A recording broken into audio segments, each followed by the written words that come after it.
As we cover the race between Vice President Kamala Harris and former President Donald Trump, we're also keeping track of those issues that are top of mind for voters. They could certainly sway those who might still be undecided and send them to the polls. And one of those issues, as you know, is reproductive rights. Abortion access is on the ballot in 10 states with initiatives to protect abortion access. And Arizona is one of those states. So joining us now is ABC News' Elizabeth Schulze. She's in Phoenix with more. So first of all, Elizabeth, set the stage there in Maricopa County, right? Some 60% of all of the ballots in that state will be counted there.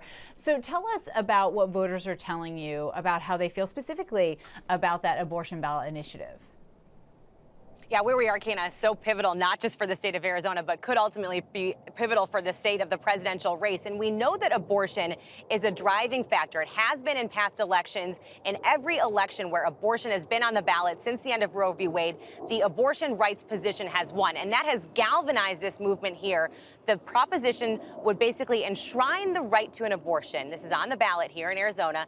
In the state's constitution, you'd be able to have an abortion up until fetal viability around 24 weeks. So you'd go back to that pre-Roe standard here in the state. And we had a chance to tag along, Kana, with some of the organizers of this campaign as they door knocked here in Maricopa County what they heard. And this was really interesting. They went to a county of independent voters, mainly knocking on doors of people who maybe hadn't even committed yet to a candidate, but they were all that night that we tagged along voting in favor of this ballot initiative. So it is widely expected to pass. Polls in Arizona here show there is broad support on all bipartisan support for this ballot measure. But one thing we're going to be looking at really closely is, are there Arizona voters here who split the ticket, right? Because the Harris campaign is really banking on ballot measures like this and reproductive rights, bringing out voters across and meaning that translates to votes up and down the ticket for the Democrats. That might not be the case here in Arizona, Kana. You might see voters who still vote for former President Trump